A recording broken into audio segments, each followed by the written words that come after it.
Good morning, good evening, and hello everyone. My name is Payal Tandon. I am one of the co-founders of eGMAT.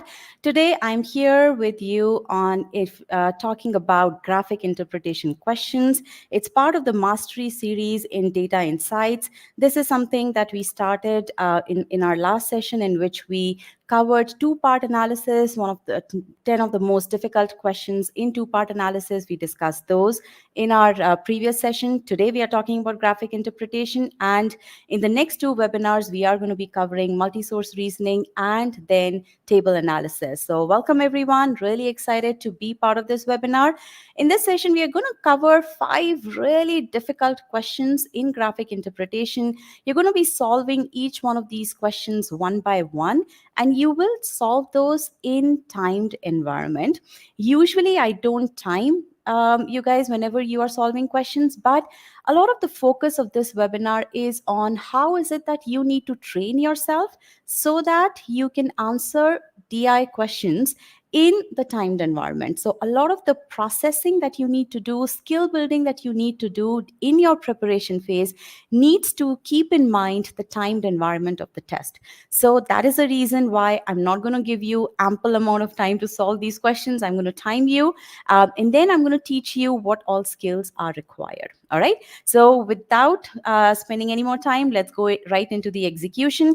And before we go in the question solving mode, I want you all to please hit the like button so that people who are in the same shoes as you are can get benefited from the session. So please continue, please hit the like button. I'm going to keep reminding you because that's absolutely required for these sessions to be visible to more and more GMAT test takers. All right. Okay. So here you go. Everyone, click on still solving, please, and I will show you the first question. Here you go. This is your first question. You see the flow chart, you see the data set, solve this question, and I'm going to start the timer.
From you all, can you please type in the chat whether you are having any difficulty getting the responses? Okay, here I see. Okay, I can see the responses. Now I'm going to end. So I'm going to now share the responses here.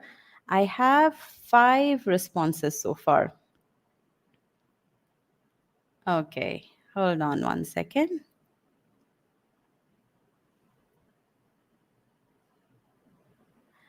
Okay, I'm getting some more responses here.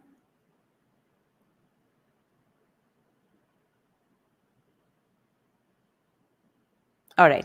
So I'm going to now share the results of this poll. So I have total of 8 responses, and I see B has been selected by 4 of you. So B, for both the blanks, B is the correct answer. But as you can see that the accuracy over here is, for this one, it is less than 50%. And for the first one, it is slightly more than 50%. Okay. So let's talk about how is it that you should have solved this question. And as I explain to you the solution of this problem, I want you to also tell me in the comments as to which step did you take longer in. So my first question to you is, how much time did you guys spend in reading the data set? So if I were to solve this question, this is how I would do it. A certain city's, and let me get my pointer going here, a certain city's bus system includes several stops within a university campus. Background information: the city has devised a new plan to decrease the amount of time. So we understand what is it that the goal is. Bus drivers devote to receiving payments. So the time to receive payments has to be decreased. That's the goal. Now, what is being done under this new plan? Outlined in the diagram, passengers would pay upon entry, pay upon exit, and write free. Okay, so these are the outcomes that are possible here for the payment. And as soon as I read that, I should take my attention to the chart over here, wherein it's basically these are the 3 end nodes in this entire flow chart, right? Then I read further here. What this is saying is, depending upon the time of the day, on their boarding and departure locations, and on whether they present a valid student ID. And these are essentially the conditions. Now, where are these conditions? These conditions are there on this chart over here as these decision boxes. So what I'm doing over here is, as I'm reading the data set, I'm also looking at the associated chart. That way, I am in complete control of the data set, right? So I have actually mapped entire thing of this thing, this text with the appropriate parts of this flowchart, right? Now I basically observe the flowchart a little bit, okay? I see that, there is this decision over here. How many nodes are coming here? I see towards pay on entry, there are 2 nodes coming. One is this one and the other is this one. Okay. Then I look at pay on exit. How many paths lead to pay on exit? There is only one path that actually comes over here, only one path. And then likewise, write free, there are 2 arrows that are coming over here, right? So this way, I've just spent about 5 to 10 seconds just internalizing the chart. Nobody asked me to do that, right? The question is not saying that read the chart. The question is question. I haven't even read this question yet. But after reading the data set, after mapping the appropriate part of the text with the flow chart, what I have done is I have just extracted some more information from this chart, which is essentially telling me that, okay, there are 2 paths to pay on entry, 1 path to pay on exit, and then 2 paths to write free. Okay. Now I go and read the question. What is the question saying? According to the diagram, under the new plan, if a bus passenger does one of these things, okay, which is one of the 3 outcomes. So directly as I'm reading, I'm also linking things up with my data set, with my understanding of the data set. Then that passenger must not have, okay, very, very important, must not have done what? Done either this or this or this, right? So essentially what I have to do is, over here, my options are 3 out of the 4 conditions. Here, I had 4 conditions. In my options, there are 3 conditions, right? What I have to figure out is that if the outcome was this one, was one of these, then which one of these would not have been done, right? That is the understanding that I have, which means if I now map it to my understanding of the original flowchart, essentially what I have to find is which one of these options will be no to arrive at the outcome. That is my, oh, sorry, I don't think you guys were able to see this. What I'm saying is, which one of these, the 3 options, will have no in order to arrive at one of these 3 outcomes. So that is my pre-thinking, or that is my approach to solving this question. Now I essentially, with this understanding, I now look at, okay, I have to find a no, and here this was 2, 1, and 2. Now, the easiest thing for me to do is, Look at the one which has only one path and see, is there any one of these three conditions for which my answer is no? And frankly, exiting at a university bus stop, that is a no, right? Which is coming over here, but that is not a choice here, right?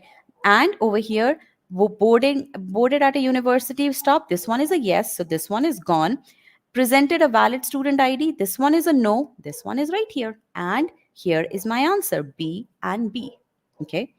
Now, if you observe how I solved this question, and if you look at the time, the timing aspect of it, if I am solving this question in the test environment, then I will take about 35 seconds to read the text and to relate that text to chart. And this is all actual timing. Okay. If I, and then I'll spend about 10 seconds to study the chart. This is where we figured out that there are two parts here, one path here, and two paths here. Okay. And how important this understanding of path is, this step of studying the chart is evident from the fact that my ultimate solution was very, very straightforward. It didn't take much time at all. Read the question and determine the approach. I read the question. I figured out, okay, what am I looking at? And that was possible because I completely owned the data set. Okay. And that took me about 25 seconds. Then execute the approach, 10 seconds max, right? That's it. Less than 1.5 minutes to solve this question. I gave you guys about 2 minutes to solve this question. Now, look at the timing stats on gmatclub over here, 2.5 minutes, and accuracy is 31%. Okay. So with this, what you see is, and I want you guys to type in your comments over here to see, I want you all to understand the power of owning the data set. And that ownership of data set comes when you go through the data set along with the chart that's associated, and when you spend these additional 10 to 15 seconds just studying the text, just studying the chart, right? Because when that happens, you are so much in control of the data set that when you read the question, you are absolutely certain about the approach, and hence the execution of that approach takes a lot less time as compared to if you have to do back and forth. Okay. So I want to understand from you, how many of you read this approach GI in this manner? Okay. So while you guys do that, I'm going to set up your next question. I'm going to set the poll up for the next question. So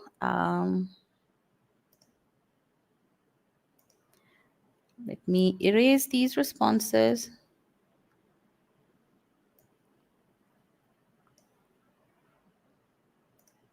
So what have you learned so far from this question?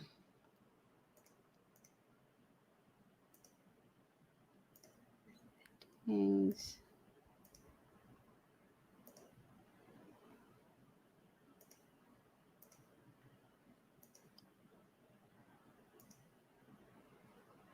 All right, here, delete. It's trying to find the delete button. Okay, you guys can click on the form again. Still solving, please. Please click on that. I haven't gotten any. Yeah, and structured approach. Okay. So Helen, good. I want you to now spend the level of the amount of time necessary to read the data set, to completely own the data set. Okay. All right. Here is your next question, and the time is going to start now. Go ahead.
Okay, so let me share the results here.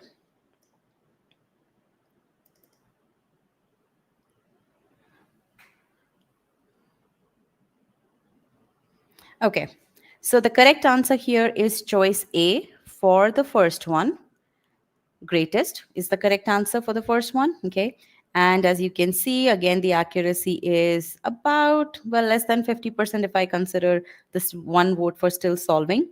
And the correct answer for blank 2 is 4 to 6, which is choice B, which again a number of you have selected. So but again, the accuracy over here is less than 50%, and that's what makes this question difficult. Now, why was this question difficult?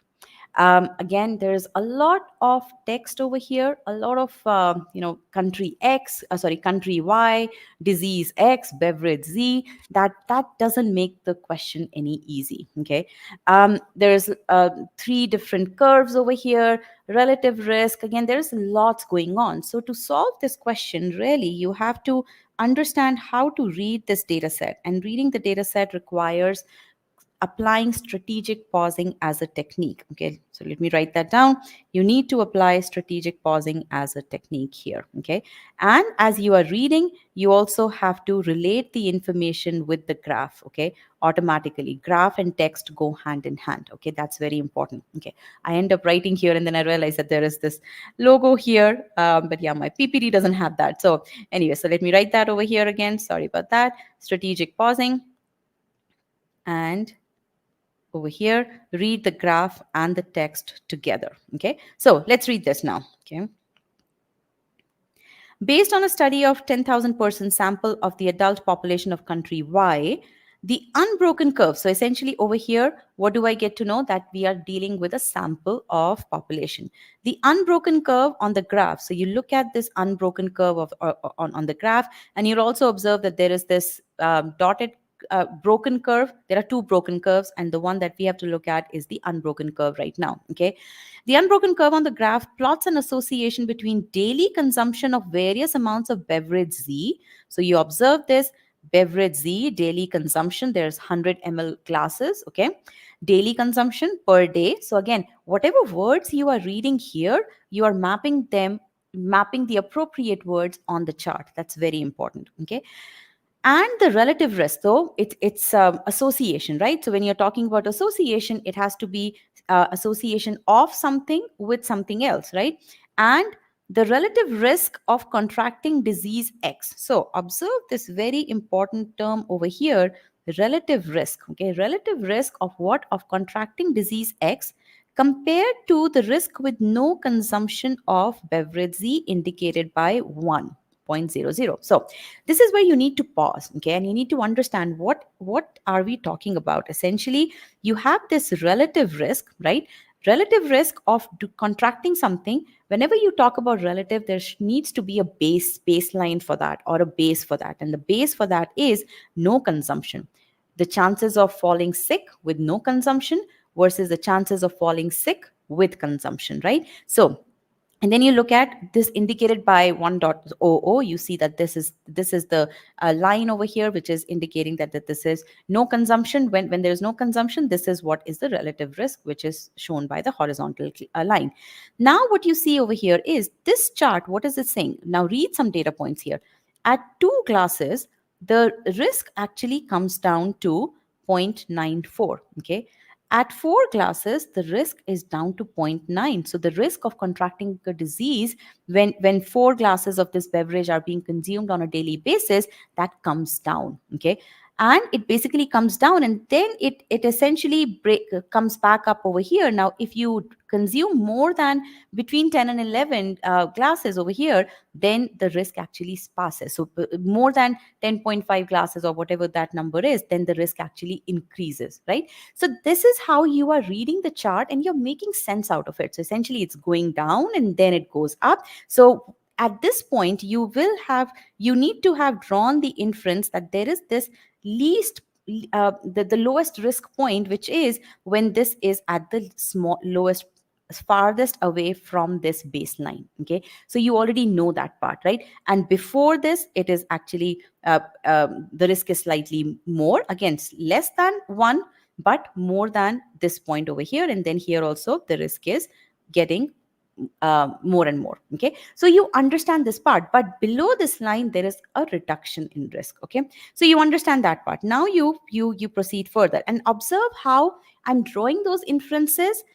Stop as soon as I get to a point wherein I feel I really need to understand this. And this is the exact strategy that you need to apply when you are doing reading comprehension, when you're doing critical reasoning, when you're doing multi-source reasoning, any piece of text that you are reading. As soon as you get to a point that I can't explain this to somebody else, that there's an overload of information, you need to pause, you need to read and interpret more information, draw inferences, and then move on. Okay, now you read further for the entire adult population. So earlier, remember, we were talking about a sample, right? 10,000 person sample. Now it's talking about for the entire adult population of country Y, the relative risk values could, because of sampling error, be either higher or lower than for the particular 10,000 person sample studied. And look how, as soon as I came to this part, because I had already understood the previous part so well, I didn't really have to spend that much time on this because it was clear. Earlier, I had a sample. Now, this is the entire population, and this is the limit. Because so this is how the curve will go when the entire population is taken into account. Okay, thus the two broken lines show the estimates of how high or low those relative risk values for that population could be. Okay, we understood that. We don't really have to spend a whole lot of time understanding that. Okay, now, as I explained to you the question, I want you to type in the comments that did you have this level of understanding of the chart and of the data set before you read the question statement? How much time? Also tell me how much time you spent in reading this data set, because after I'm done explaining the question to you, I'm going to show you what the time distribution for this data set should look like, and that looks very different from the previous data set. Okay, principles still remain the same, but the numbers are different. Okay, so let's look at this now. Compared to the risk with no consumption of beverage Z. Now, what does that mean? This we already know from the relative risk part that this is no consumption, right? 1.00. So because we understand the data set, because we understand the relative aspect of it, this part over here is not really adding a whole lot of value. This part over here is not really adding a whole lot of value. Okay. Now let's see the reduction in relative risk. Reduction in relative risk. We already know that the relative risk is going down, right? It is reducing. So we understand this part, which means that this part, to understand this part, it's not really that big a deal. Okay, let's read further. The reduction in relative risk of contracting disease X for adults of country Y is greatest, unchanged, or least. Okay, so any one of these three when the daily consumption of beverage Z is in the range of, these are the three ranges. Okay, so essentially I have to find out when is the reduction. Is it greatest? Is it unchanged? Is it least? Okay, that is what I have to figure out. Okay, now when would the reduction be greatest? Remember, we already did that analysis when we were understanding the chart. It's going to be, reduction is going to be greatest at this least point. Okay, and if the least point of all these three curves fall within the same range, then we are good to go, right? And that's what is happening. If you observe the least part over here, and I'm going to change the color. If you observe the least part over here, that's falling in this range over here, 4 to 6, 4 to 6, that's your least. Okay, least point means greatest reduction, right? And again, that's where you have to completely own the data set so that you're not confused about, are we talking about greatest risk, are we talking about reduction in risk, are we talking about least risk, what is it? And Paras, as you rightly said, you missed the part where it says reduction in relative risk. Instead, I read the risk is greatest or least, right? And which is where you must have gotten the question wrong, right? So again, thorough data. Okay, so the correct answer here is greatest and 4 to 6. Okay, now you can actually look at the other options too. You don't really have to eliminate the other options, and that's the beauty of data insights, that you don't necessarily have to eliminate all the other options before you mark the correct answer, the correct combination as the combination as the correct answer, as long as you have a very solid understanding of the data set. Okay, which is where spending this time up front is the key. Okay, now let me show you what the distribution of time should be. Okay, to read this text and relate it to the chart, you have to spend 45 seconds, at least 45 seconds. Okay, To study the chart, another 15 seconds. So the studying of the chart that I did over here, while when I was looking at the reduction over here, and then the fact that this reduction is reducing as we are going further, all of that is the studying that I have to do. In the previous question, we spent about 10 seconds doing that. In this question, because the chart is a bit complex, we'll spend about 15 seconds. We are not going to cut any corners. And this is a very important step. A lot of students don't spend the time here. They rush into the question thinking that the question is going to help them figure out how to solve the questions. Please don't do that. Okay. All right, let's read further. Then you read the question. Okay. When you're reading the question, after understanding the data set, your understanding of the question statement gets you get a very, very enhanced understanding of the question statement. Okay.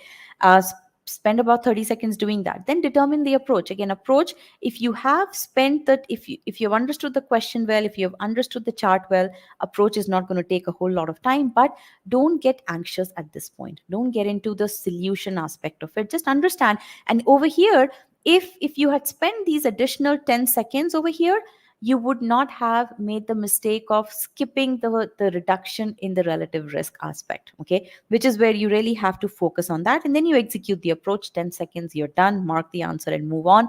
Less than 2 minutes to solve this question.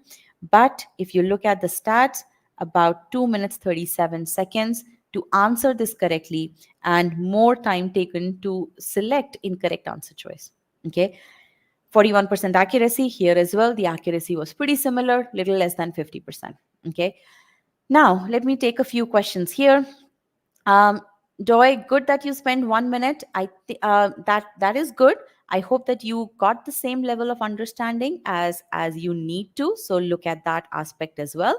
Um, Anushri is saying, to achieve this level of understanding, wouldn't it take more than 4 minutes? No, it will not. Again, as I said, if you are building it today, if you ask me, again, I don't know what your skill level is, but if you ask me this question today, yes, you may not be able to get this level of understanding today without building your skill set. But that's where the skill set building comes into picture. That's where, if you are learning DI the right way, which is, building one skill after another. How do you read a line chart? How do you draw inferences? How do you translate? How do you look at the question statement in order to understand how to approach the question itself? How do you look at the two blanks in order to understand how to essentially simplify your analysis? We're going to take a look at one question which requires you to utilize the blanks in order to simplify your analysis. Okay, all of those things are covered in the eGMAT GITA course, which is why as soon as you finish the course,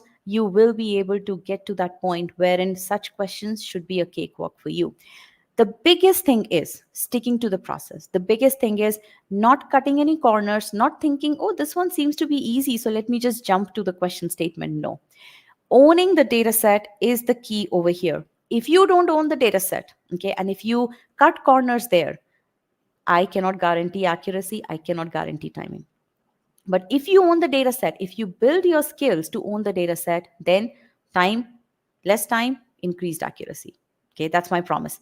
Now, as you build your verbal skills through the CR and the RC subsections, you will see how those skills are so very important for data insights. That's the reason why we say that first finish your verbal, quant, and then come to DI, because DI is truly an integrated section. Okay. Now, Javier is saying, so what do you guys think about this? While I respond to the other questions, it seems that the second part of the text doesn't add any value. You're right, it doesn't. It's just when you say it doesn't add any value, see, the data set will have certain information which is not required. Okay, that is definitely the case. But that doesn't mean that you don't read that information, because you wouldn't know what information will be utilized in the question and what information would not be. And believe me, after having solved hundreds of questions, and after having created hundreds, and I would say 500 600 questions on DI, I know how important it is to get that level of confidence that I have read the data set, I own that data set. That confidence is such a boost for you, that when you in that exam environment, you need that boost. Okay, which is why do your due diligence, read the entire data set, because you never know, the question may be asked about the dotted part as well. Right now the question asked about the entire thing, right? But the question may ask specifically about that dot and not the whole thing. There may be certain, in this case it doesn't in this case it's not, any of the answer choices are not that complex that the the solid line would meet 4 to 6 thing, but the dotted lines won't, because in this case, as you can see, the entire thing 4 to 6 for all these three curves, 4 to 6 range is the least one, or the maximum reduction, right? But it may very well, the question maker could have very well created the choices such that one of these curves would not have met that answer. So that is where you have to be really careful, own the complete data set. Okay. Brown is saying, are these questions 7? Absolutely, these questions are. I mean, you can see this is what, 805 level, 95% hard. These are all difficult questions according to OG categorization. These are all official questions according to official guide categorization, according to actual data on gmatclub. These are all 705 level plus questions. Why part 2 can't be 1 to 3? 3 looks like minima. Okay, let's take a look at that. 3 looks at, see, it is from 1 to 3. You can't say that at 1 it is not the minimum, right? So we are talking about the range. We are not talking about one value, Samagra. That's the difference. Okay. So yes, when you estimate, you may think that okay, 3 is the minimum point, and which is where again you have to, another point would be that consider all the three curves, because here when you consider all the three curves, the minimum point for all those three curves lie within this range of 4 to 6. So again, that's where the understanding of the entire data set is important. Okay. All right, then now let's move on to our next question. So I'm going to clear out the poll here. How are you guys liking this session? I need to hear something from you here. Enjoying the session, learning something worthwhile?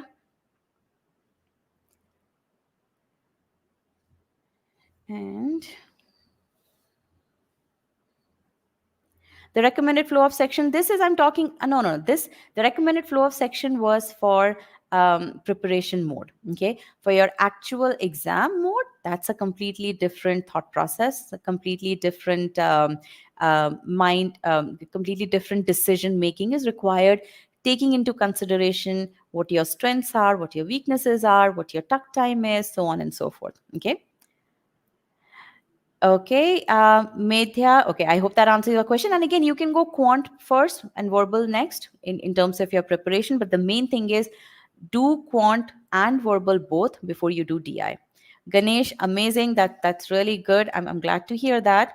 And getting ready for my test tomorrow. Okay, well, I am very touched that you are attending my webinar before your test tomorrow. Although I would suggest, from just freshness perspective, make sure that you revise your error logs, make sure that you have your strategies for your exam environment very set. Okay, don't change anything in your exam, and do let us know how the exam goes. Good luck. Okay.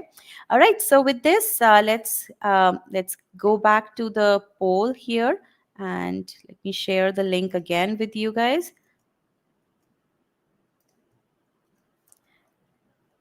Okay. Go ahead, click on that, and I will show you your next question. Here's the next question. Very interesting question.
All right, last 10 seconds.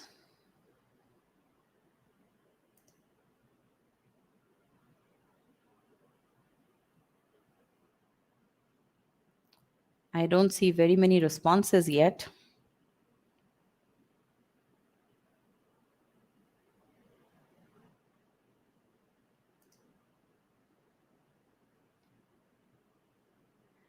Okay, I see a mixed bag of responses. I'm going to share the votes till now. And here it goes. Um, Sorry, let's close this. So the correct answer here, okay, interesting. Choice D is the correct answer for the first blank.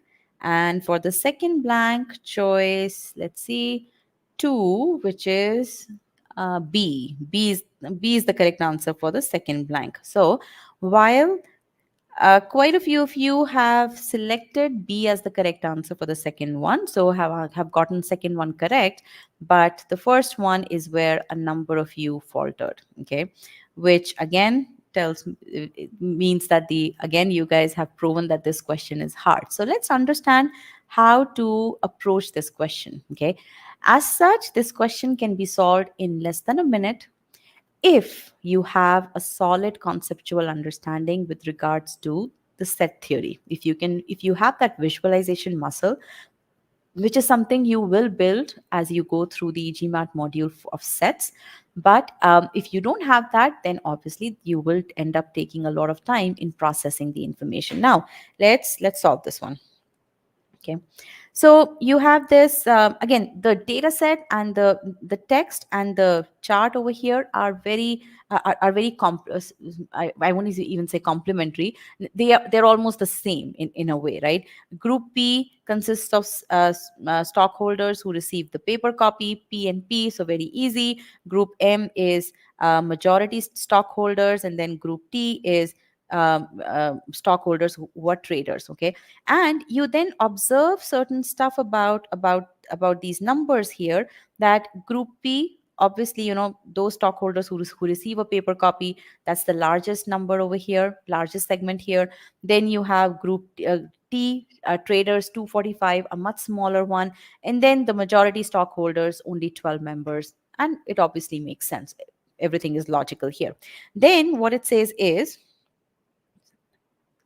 you have the exactly 8 stockholders belong to these all three groups, which means that in your Venn diagram, the intersection of all these three circles is 8. That's something that you understand from this. So you're translating it into the Venn diagram right away. It is possible that one or more of these regions in the diagram do not contain any members, which means that it's quite likely that this is 0, or this is 0, or this is 0, or this is 0, or this is 0. Right, it is quite likely that this one cannot be 0. Okay, because that's the largest one here. So that is what we have inferred. Okay, now let's take a look at the question. If all majority stockholders, which means automatically M, and this is what we are talking about, all of these 12 members, so link everything together, receive paper reports. What does that mean? That all of these 12 are within this P circle. That's what it means, right? Now already you have 8 in this. 8 out of these 12 are already in the P circle, which means that out of these 12, 4 are in this part. Okay, that is what this particular condition is. Okay, I hope everyone understands that. And look how, as I'm reading this, because I understand my M, and because I understand the relative sizing of these, for me it was very easy to right away just say that, okay, out of these 12, 8 are already here, so this means that 4 will be here. Okay, so I understood the meaning of, if all majority stockholders receive paper reports, what does that translate into my Venn diagram? So that is number one, translation. And here again, you need to be completely comfortable with the set theory. Okay, now let's see. Then some number over here is the maximum number. Okay, maximum number of what? Of traders, which means T, who could receive paper reports, means T needs to be part of P. Okay, now because I already understand the relative sizing, that P has the maximum number over here, highest number 3100, and T is 245. So really all of this 245 can actually go in P. Okay, so all of these 245 can be over here, this entire 245. Okay, right? So that is what is the answer. Okay, 245. Any questions here? So again, I'm not doing any computation over here. So essentially what I'm saying is, because T is smaller than this whole thing 3100, essentially what it's saying is, what's the maximum number of traders who could receive paper reports? So essentially it doesn't matter about anything.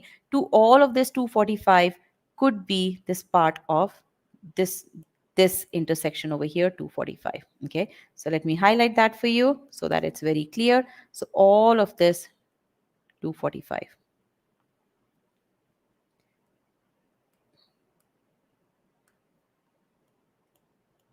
245 is the entire yellow thing, not just this part here. It's the entire yellow thing.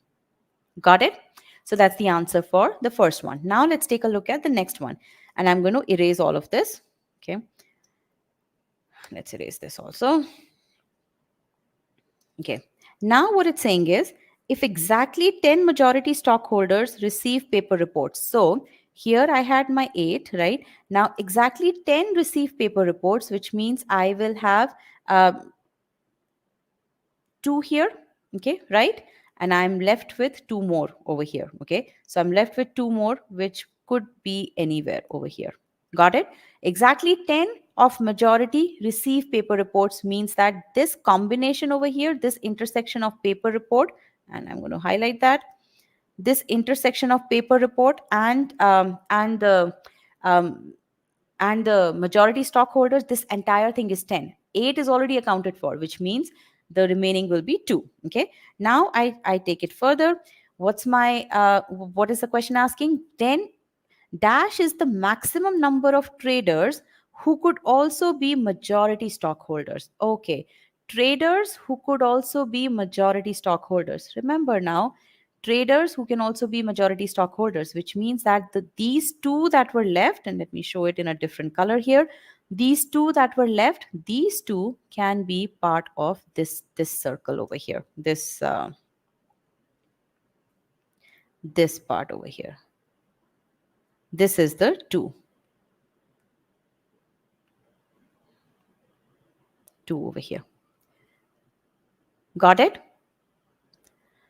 So again, to solve this question, there is nothing complicated here. All you need to do is be able to have a solid conceptual understanding of the Venn diagram here, of set theory here, of converting, translating your language into Venn diagram. What does it mean that 10 majority stockholders receive paper reports? What does it mean that maximum number of traders who could also be majority stockholders? So all of this is actually your conceptual understanding. Okay, and applying obviously the process of owning the data set. Now let me show you the time distribution over here. Okay, read the text and relate to chart. You can do it in 15 seconds.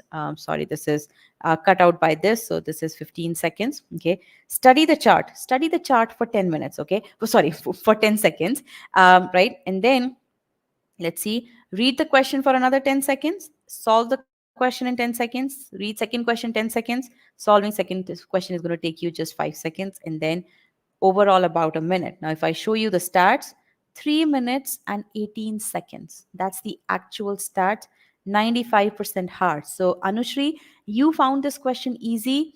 Again, I hope that you answered this question correctly as well. So, if you found this question easy, this means that you have solid conceptual understanding of the Venn diagram, right?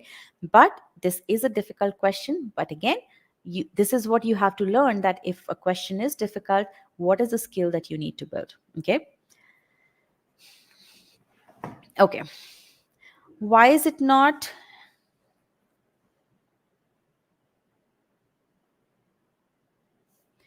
Okay, let's see. What are you asking me here? Let's go back. I hope I didn't mess up here. Let's see. So for the second answer should be 10. Why is it not 8 plus? Maximum number of traders who could also be majority stockholders. Oh, okay. Let me see 1 second. Maximum number of traders, because 8 are already there. 8 plus 2, 10. Yes, it should be D. Yes, it should be D. Yes, because 8 is already here. I should have added, and 2 will belong here, which means that this needs to be 10. Yes, you're correct. Yes, you're all correct. Good. All right.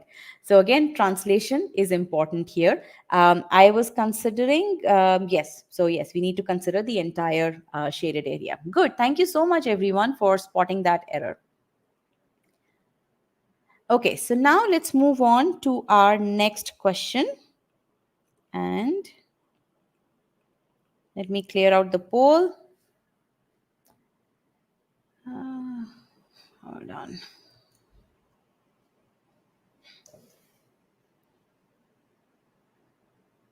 Here is the poll. So let's go back into the answers here. Choice D was selected by 2 people. Okay, so the accuracy was actually worse than what I thought earlier. Because when I thought that B is the correct answer, but as such, only 2 people selected D for the second one. So, okay, all right. So let's now delete this. Go ahead and click on still solving, and I will show you the next question, and I'm going to start the timer now. There you go. 2 more questions left.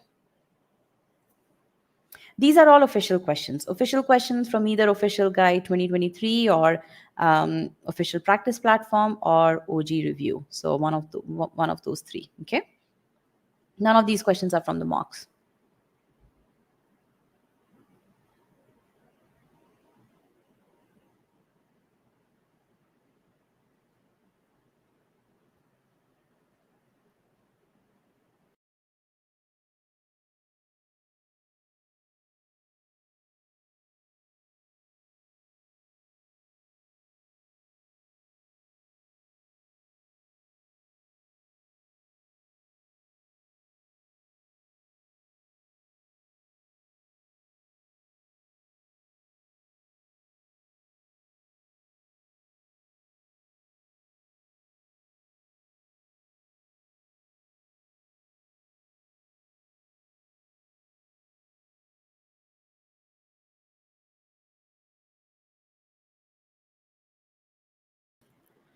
All right, last 10 seconds.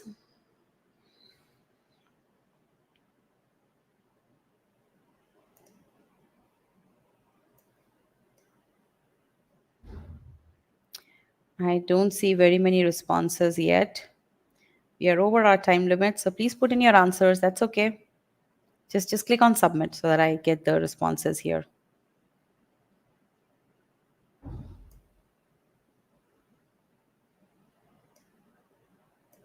Okay, I'm going to share the results here. So the correct answer here, I'm looking at the screen. B is the correct answer for the first one. So 2 of you selected B. And then for the second one, it is C. And I see again 2 of you selected it. Okay, so how was this question? Was this hard or was this okay?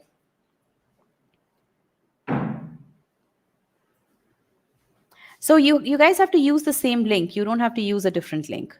So you keep. So just open that link and continue to refresh. Okay, so let's look at this question here and comments about this question. Was it difficult? Was it straightforward? Again, this question, if you understand the data set and if you own the data set, you can solve it in less than 1 minute. Okay, so let's read this. At the end of each year, sorry. At the end of each year, her car corporation assigns a rating to each member of its sales staff. Okay. Sales ratings are based on mean and the standard deviation for individual sales total for the year. Now, some of you may just feel that you have to know what mean and standard. Some of you may get scared just looking at these symbols, mu and sigma. Again, don't get scared. Just read the information, just internalize it. Okay. The sales rating are based on mean and standard deviation. Now, mean and standard deviation for a population is basically fixed. There is only one mean, there is only one standard deviation, only one mean and only one standard deviation for one data set, right? And the individual sales total for the year. So for an individual, when the rating is being calculated, this total is taken for that individual. The mean and the sigma is actually same for all the individuals, right? Because you calculate mean and standard deviation for that population.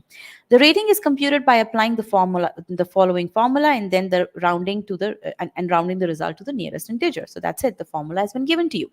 Now, some of you may feel, oh, I may have to do some calculations because this formula is given. Again, don't have any of those preconceived notions. Okay, just read, stay in the moment. Don't anticipate things. Okay, stay in the moment. When you're reading a sentence, just look at that. Okay.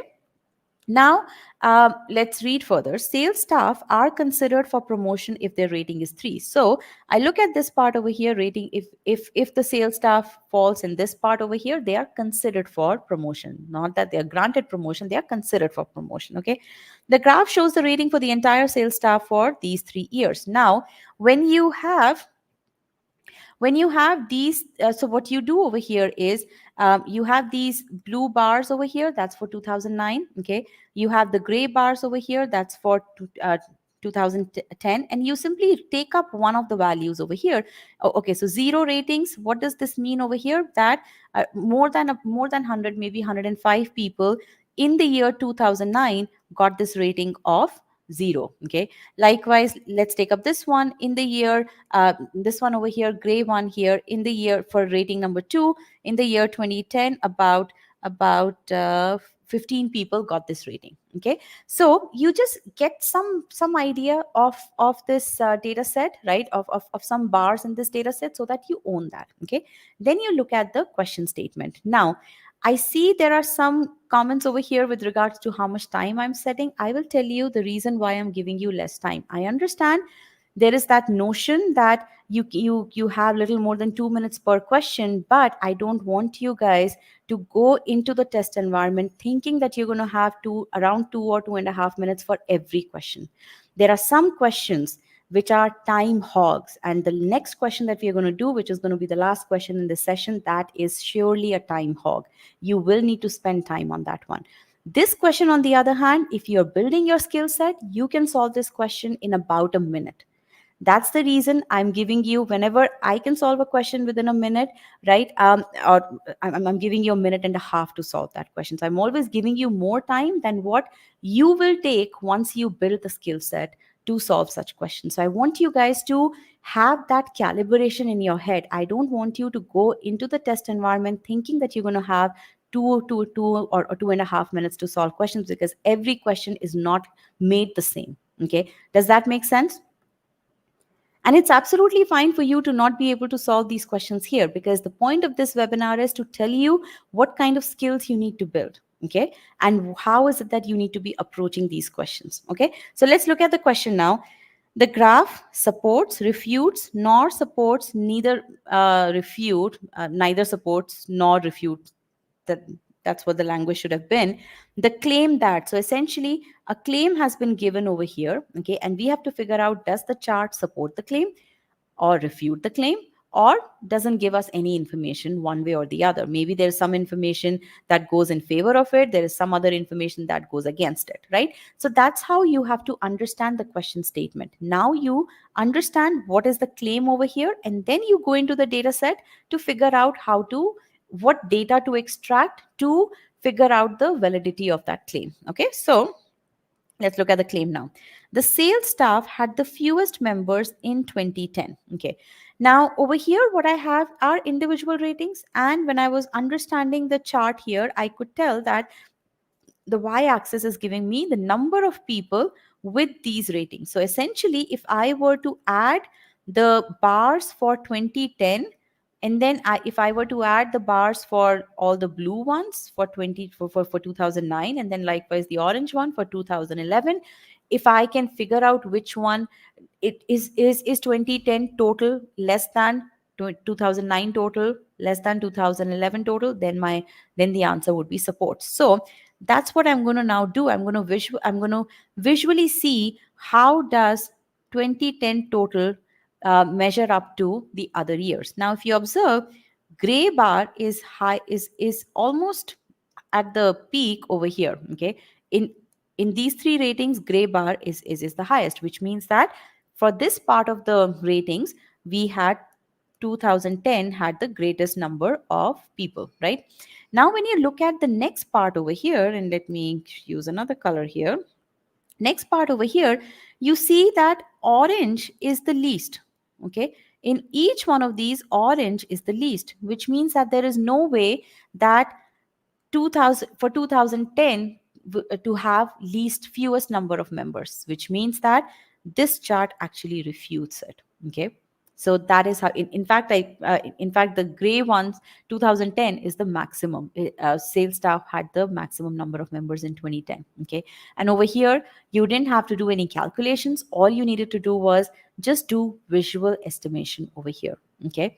And the correct answer over here is refutes, okay? Now let's take a look at the next one. The graph again supports refutes nor supports neither refute the claim that as a group, the staff's total sales were highest in 2011. Now, we have no information about total sales. All we know are the ratings. Now, what the actual sales were, we don't know that. Yes, we can estimate the number of salespeople, but what was the what was the individual sales number? We don't know that at all, which means that neither supports nor refutes. The correct answer is choice C. Okay, and we are done.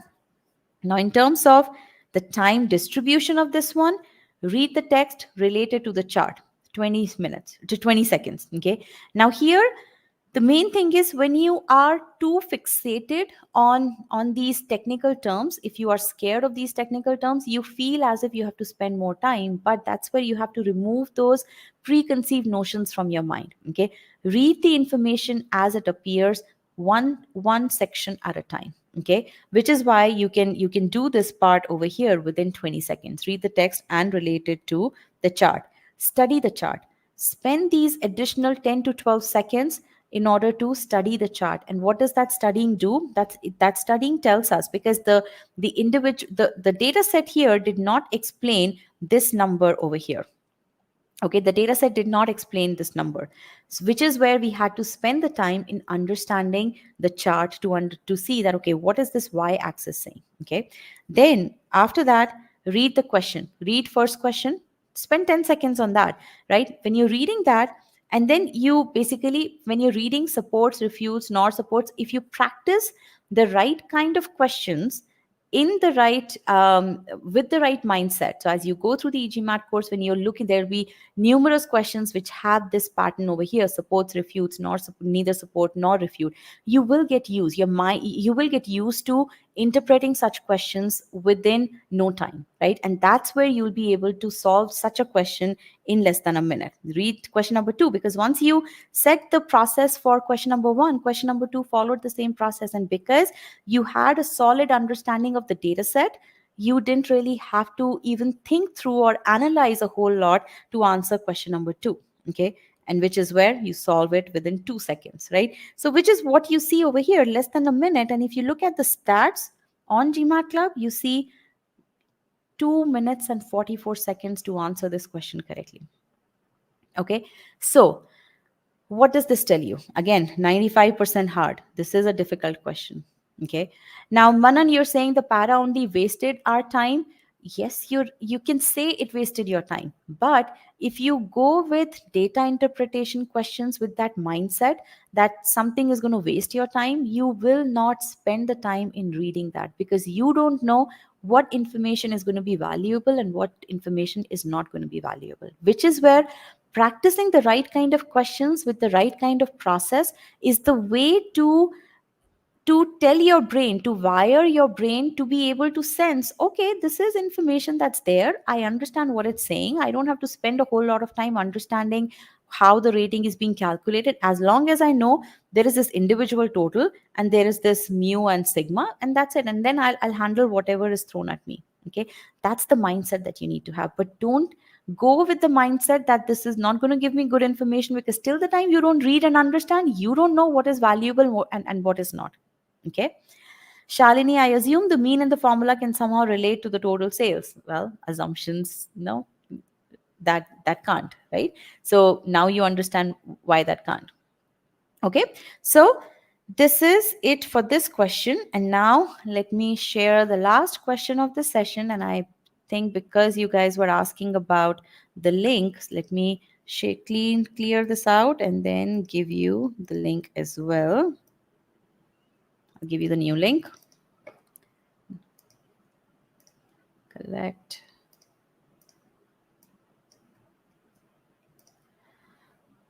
Okay. Priyanka, I honestly suggest, wholeheartedly suggest, you don't read the question once before starting to read. Absolutely not. Because that at times, a lot of times, not at times, a lot of times that's counterproductive. Why? Because you get so scared after reading the question, or you get that tunnel vision that, okay, I have to look for this information. When you read the data set with that mindset, oh, I have to look for this information, you don't absorb everything from the data set. Okay.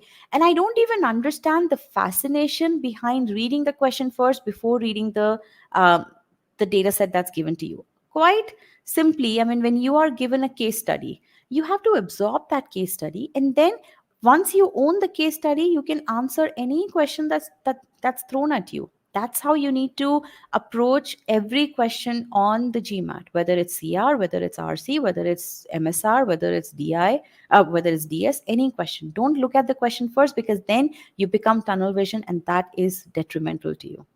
In some questions that may work, in certain other questions it will take you away from the data set. Okay, I hope that helps. All right, so here's the question, and here's the link, and here's the question, last question, and this is a time hawk question. And guys, if you're liking this session, please click on the like button so that other GMAT aspirants can also get benefited from this question, from this session. Thank you so much, Priyanka. I think trust is very important. So thank you. I appreciate that. And I'm going to be quiet now so that you can solve this question.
All right.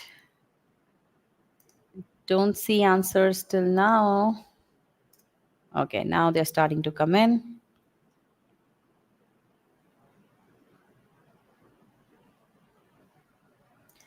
Let me look at the answer here.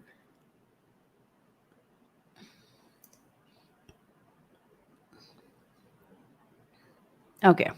It's a mixed bag here. So, how do you guys feel about this? Let me just show you.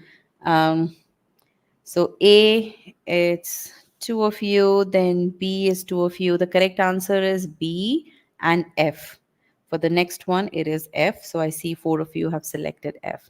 So, all right. How was this question? How did you feel about this? Now, this is definitely a time hog question. When I say time hog, what I mean is there are some time saver questions. The other questions that we saw in this, the Venn diagram question and the last question, those were all time saver questions if you have the right mindset, that is, right? That Venn diagram question, if you have if you are conceptually sound, then that's a time saver question, less than a minute. Okay.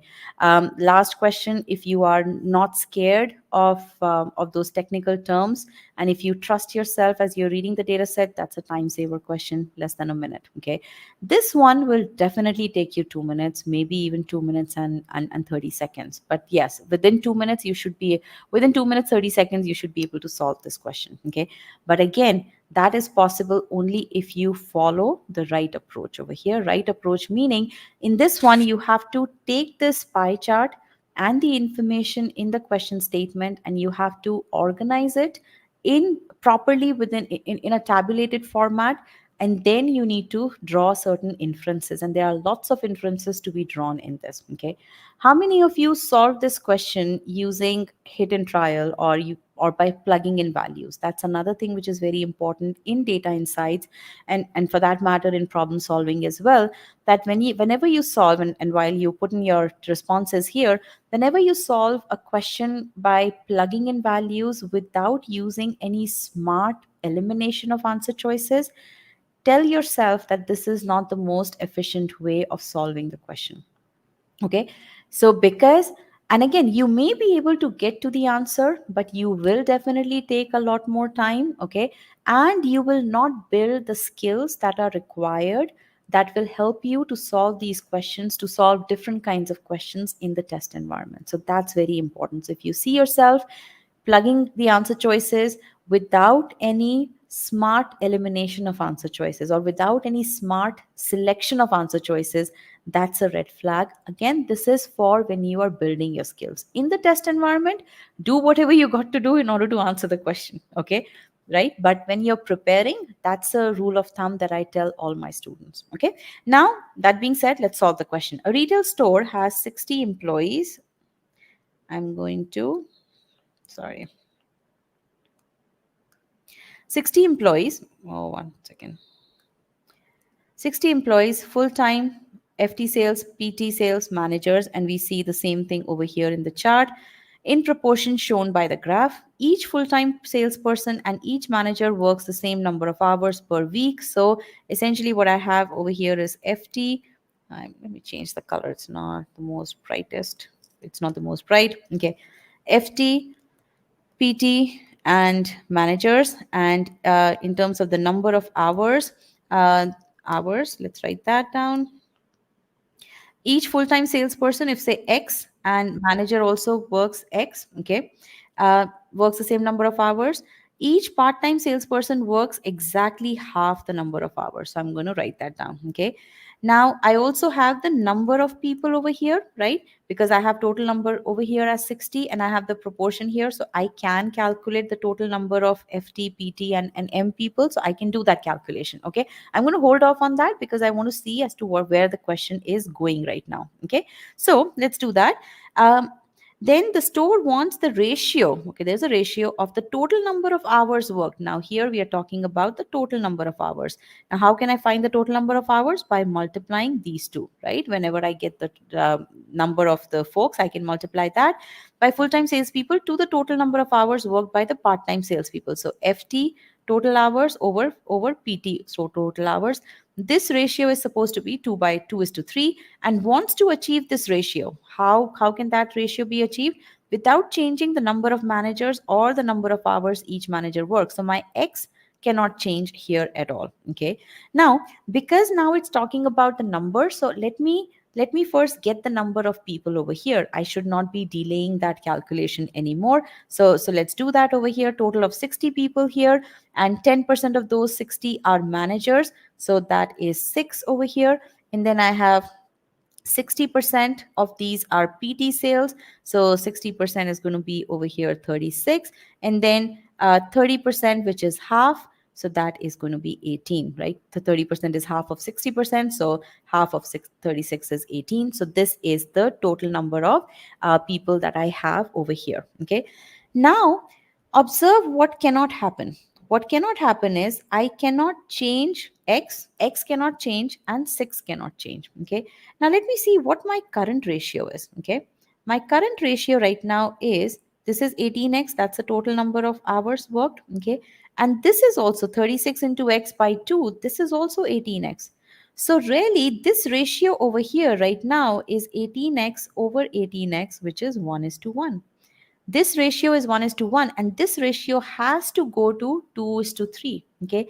Now for this ratio to go from 1 is to 1 to 2 is to 3, what needs to happen? What needs to happen is that this number, the total hours worked by PT needs to go up, and the total hours worked by FT needs to come down. Okay.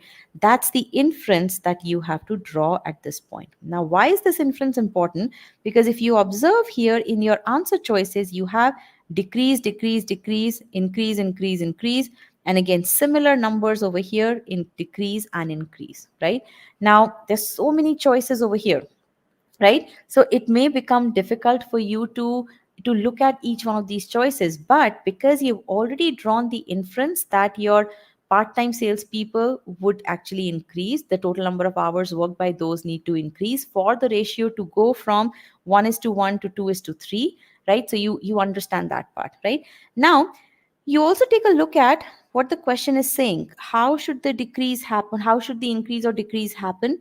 By changing the number of full-time salespeople and the number of part-time salespeople. So full-time salespeople and part-time salespeople, which means what I'm changing here are these numbers over here.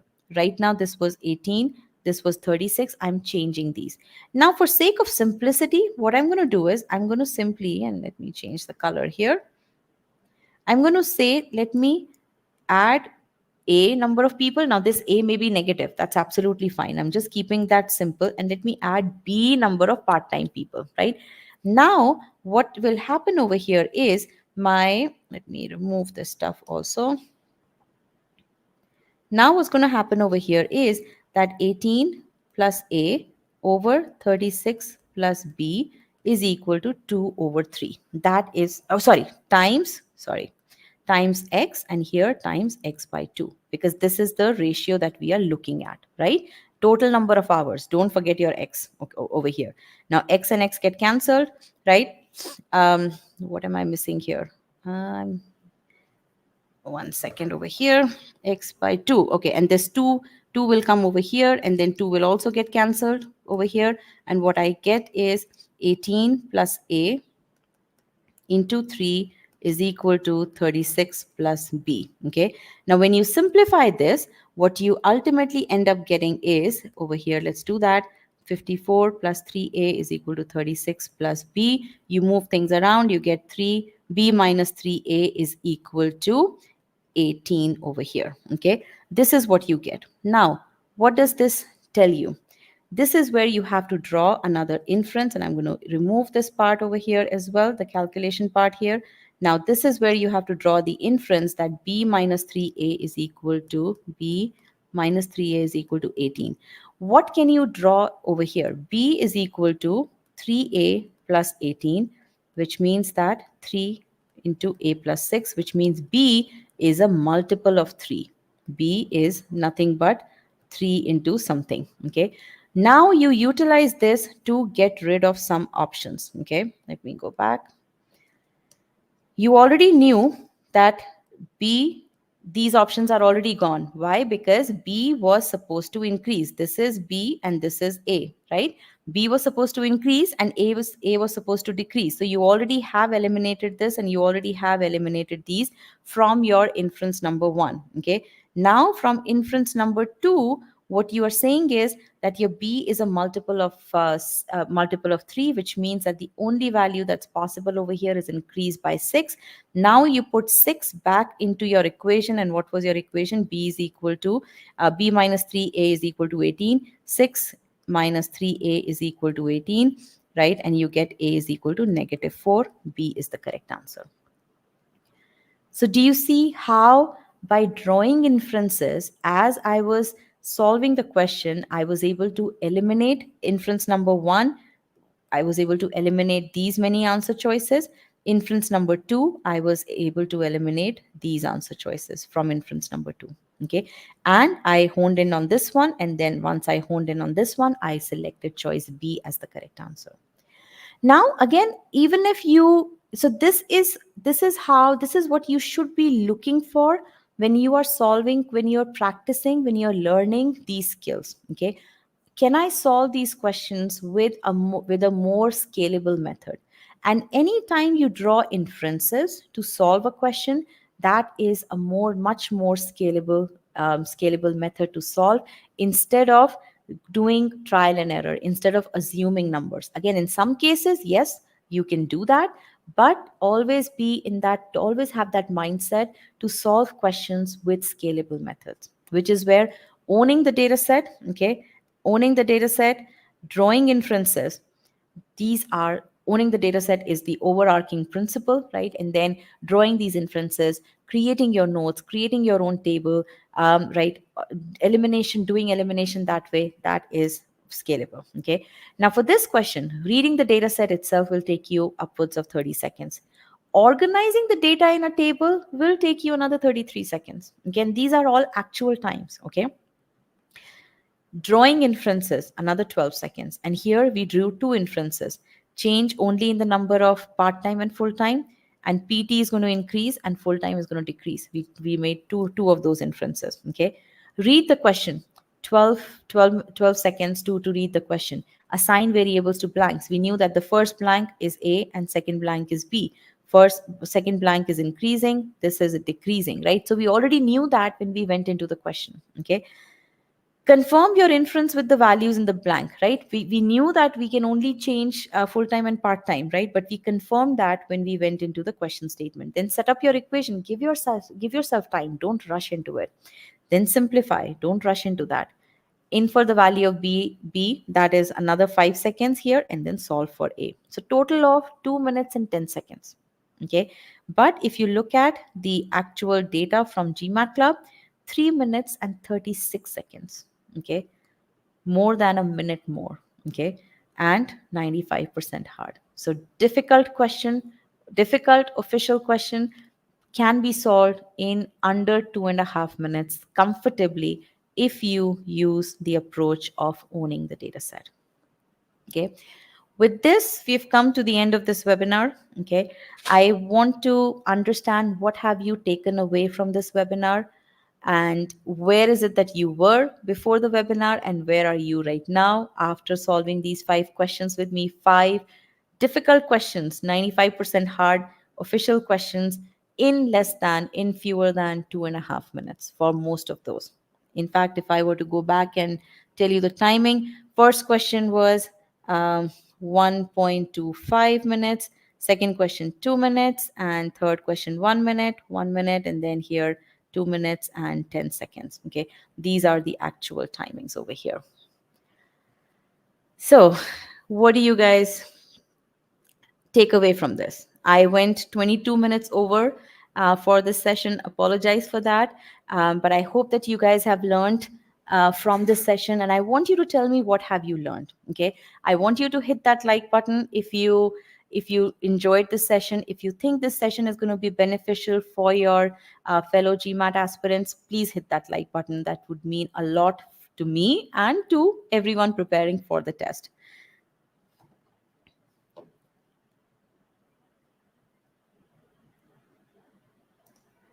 Thank you, Manan. Appreciate that. Thank you so much, Ganesh. I really appreciate that. Thank you, Helen. Tell me about your learnings. I want to hear that. And if you guys want to see a demo of how to create a personalized study plan, tell me that. I can spend another 5 minutes and I can give you a demo of this personalized study plan. Or else we can just say goodbye over here and wish you all the very best. I want to make sure that you are learning the right way. If you want more information on data insights or any of the other courses that we offer, definitely enroll for the free trial. So Medhya, I guess you're asking for PSP. So let me set that up and I can give you a quick demo over here. So hold on one second.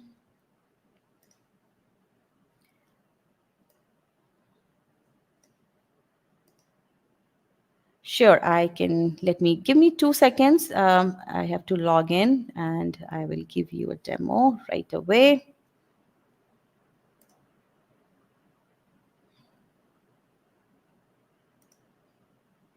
While I set this up, I want you guys to tell me what are your learnings. I like the thanks. I like the appreciation, but I want to see your learnings as well.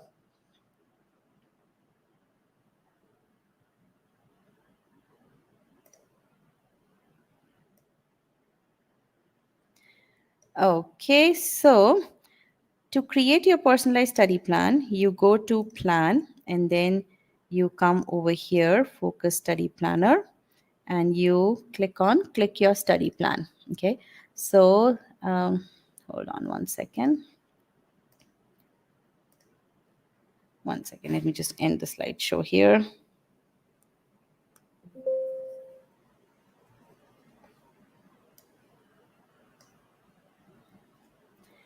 Thank you, Ganesh, for telling about your takeaway. That's really good. Okay, so now to create your study plan, you need to have taken a mock test. That's very important.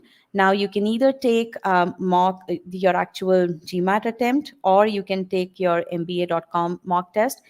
Okay, what am I sharing right now? That is, hold on one second. Let me stop the screen and start it again.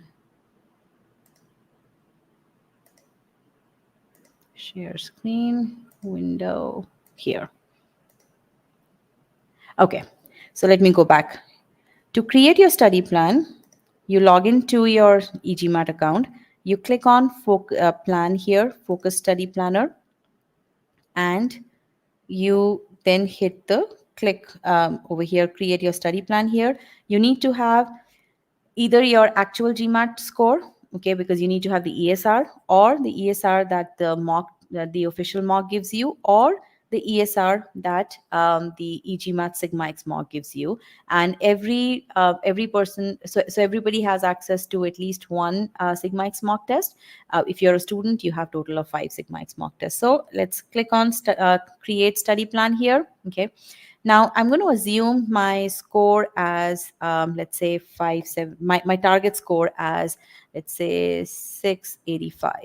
Okay. I'm going to set that as a target. The system understands that it's 97th percentile here. Okay. Now I'm going to get my score from my Sigma X mock as 575. This is the score that I have. And Sigma X mock is going to give me all the data that I need. Okay. I hope you all can see now, right? So it understands that I have to go from 575, which is 62nd percentile, all the way to 685, which is 97th percentile. Okay.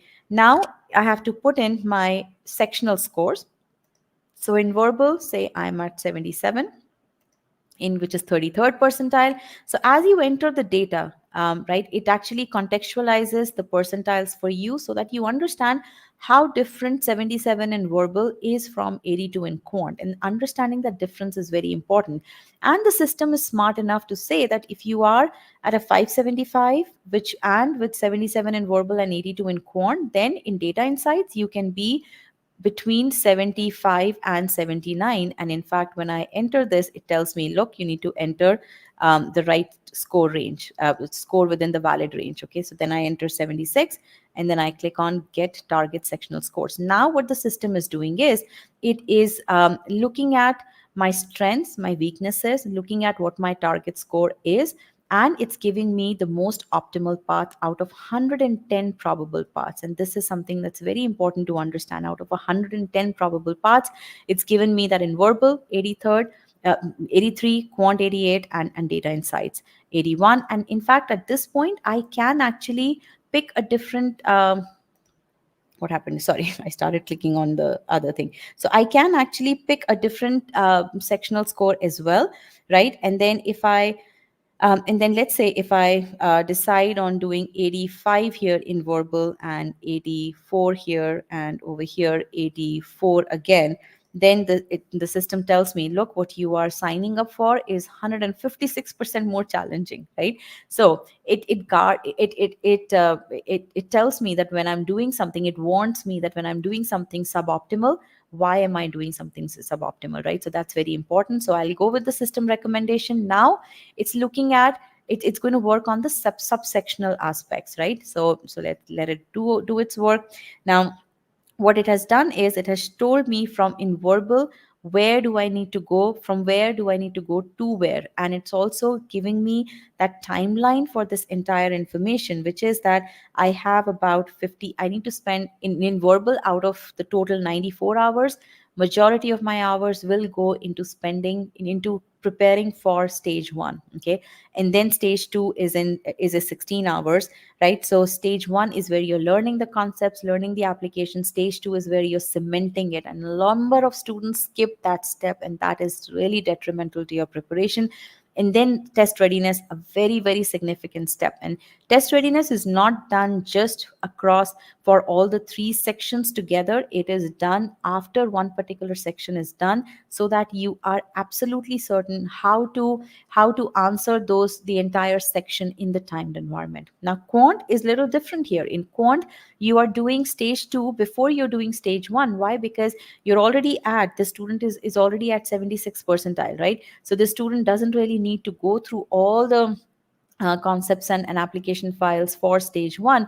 The student first goes through the cementing process, identifies where they are faltering, and only to bridge those gaps, they go back to the course. And by the way, when they go back to the course, using the pace engine, which is the personalized adaptive course engine, they again get to personalize their learning, so that they spend the time only where they need to spend the time. And that is the motto that we at eGMAT have: give you the most effective way of preparing for the GMAT and the most efficient way to prepare for the GMAT. So that, because we understand you guys are strapped of time, you guys are handling so many things at the same time. So this should be the last thing where you should be wasting your time. And that is where we dedicate a lot of our energy in making sure that you have the right content and you utilize that right content in the right sequence. Okay. And that's what you're going to see it through this demo. Okay.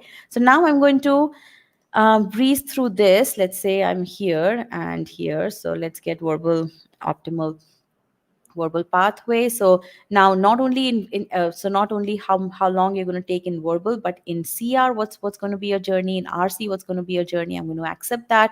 And right now all the time estimates that it's giving based on the 20-hour estimate that I have. Right, and we can change all of that as well. So I'm going to get the quant milestones, and I'm rushing through here. So I get this here. Let's move further. And now DI. So my DS is pretty strong. GI, TA is okay. TPA is here, and MSR I'm the weakest in. So I'm here. Get DI milestones. Okay, so here I have the entire thing. Now I'm going to accept this.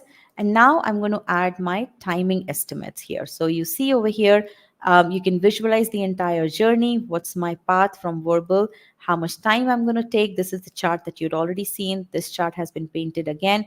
And then verbal, now you see similar chart for verbal, and then quant, and then, visualizing where I'm spending time, how I'm spending time, what's the relative time that I'm spending. That's very important. This is where you decide the sequence of studying. Maybe you want to start off with quant, you can do that. So you come over here, and then you can actually change the sequence as well. So right now I'm going to just accept as is. Now this is very interesting, wherein you can actually say, okay, all weekdays I'm going to spend 2 hours, all week, and both days of the weekends I'm going to spend 5 hours each, right? But you can come back and say, Mondays are really heavy for me, I don't think I can spend any time on Mondays. Tuesdays 2 hours are fine. Wednesdays, I can go 3 hours. Fridays are a little light, I can actually go 4 hours on Fridays. So on weekdays I can actually spend 11 hours instead of the originally budgeted 10 hours. And weekends, I want to get done with the GMAT, so I'm going to spend more time. So instead of 20 hours, now I have put in 27 hours, and the system is going to take that input and then give you your tentative GMAT test date based on all of this. So all of these calculations are done, and you can say, okay, I'm going to start preparing from, let's say, April 11th, from tomorrow onwards.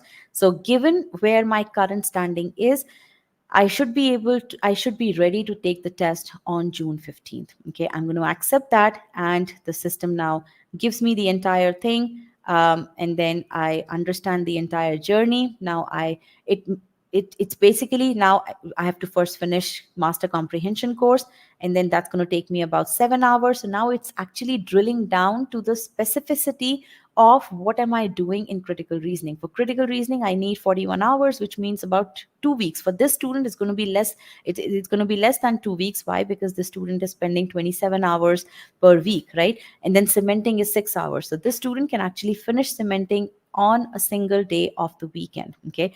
RC journey, again, what date is it starting? 17 hours, that's it. So in less than a week, the student can finish RC course cementing, 10 hours, one weekend, right? And then test readiness, another 10 hours, right? So the same way, the system is going to help me understand this entire thing. I need to first do number quant basics, right? 3 hours, and then I'm going into cementing, right? So 6 hours for that, and then I'm completing NP course. Again, there would not be very many gaps here, so so this is an estimate of about 10 hours based on how thousands of students have actually utilized it, right? So all of that, so it helps you visualize the entire journey, it helps you contextualize the entire thing. And now so now I'm going to quickly breeze through all of this. Okay, data sufficiency, GI. Now why? So it basically tells you start with the data sufficiency. Why? Because you've just done quant, so you're fresh with PS, so DS is the easiest thing to jump to. Then GITA, then two-part analysis, because it also has a verbal component here, and then DI test readiness with DS, GIT, and TPA. So before multi-source reasoning, you do test readiness with these three subsections. Okay, and then you do multi-source reasoning, and then you do DI test readiness for the entire thing. Finalize, save my plan. Okay, now I'm going to execute the plan, and this is where you see the brand new, newly launched Success Compass. It's going to start loading here. Okay, I don't know why it's taking this long. Shouldn't be. Let me refresh it.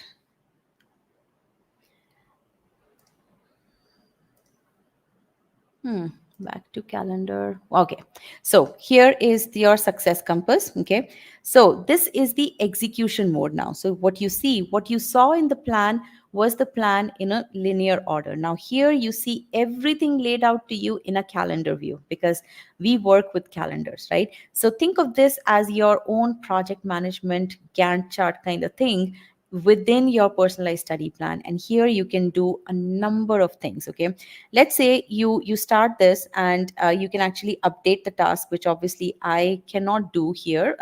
Let me see. So, okay, so let me do this. Instead of spending 2 hours here, because I started my plan from tomorrow, so I cannot really update this. But what you can do is you can mark as no study days. So let's say over here, you are not able to, so you decide that you cannot spend your time over here. So I can do a no study day, and everything else moves further. Okay. Now let's say so right now, if you look at this, your CR course is finishing on 25th of April. Now, what you can decide to do is if you want to prepone this, maybe you've taken you've taken the entire week off, okay, from work, right? So you can actually say that I'm going to spend 8 hours doing this, okay, and then and now you'll see that all of this gets pulled in. So your 25th April has been pulled into 21st April, and you want to actually utilize this weekend, 20th and 21st. You want to utilize this weekend to do cementing. So what you can do is you basically take the day off here as well. Okay, so let's see this, and now you're finishing. Okay, let's see here. Save and close. You should be able to pull this in. Yeah, so your cementing has actually moved to 21st. Okay, so this is how you can plan your entire thing based on, you have a very solid plan to begin with, and then as you are executing your plan, you can actually make changes to it. Let's say you fall sick someday, right? Because life happens. You can mark that as a no study day, and then you can essentially make up for that in the following days to come. You can plan for that. Okay, if you finish something sooner, you can actually update that part as well, and that's something which I'm not able to demonstrate to you because this plan hasn't started, so it won't let you update something that you haven't even actually realized. So you can update the task and you can finish that task. You can say that, okay, I'm done with that task ahead of time. System is going to adjust all of that. Okay, so essentially, you with the personalized study planner, you get your plan. With this success compass, you actually get your execution tracker, so that you stay completely in control of your GMAT prep, so that there are no surprises, so that you can account for every life happening incident, so that you can plan for your GMAT and stay completely in control of that. Okay. So this is a neat little demo. So all the eGMAT students, again, I'm not sure how many of you are eGMAT students, so definitely make sure that you have your personalized study plan here, and you have and you utilize this execution tracker on an everyday basis. So what I tell my students is that you finish your day's study, you go back and make sure that you update that task over there. Okay, it's very, very important. And you look at what is it that you're going to do tomorrow, what is it that you're going to do on the weekend, so that you are well prepared, so that you have that complete vision of your GMAT prep, of each and every part of your GMAT prep. I hope that you all enjoyed this session, and good luck, happy learning to all of you. Let us know if you have any questions. Write to me at payal@e-gmat.com.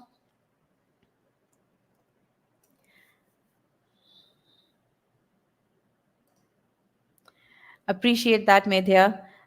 Yes, so definitely create your personalized study plan and start using the execution tracker. Okay, and good luck, everyone. I wish you all the very best. Happy learning. Bye bye.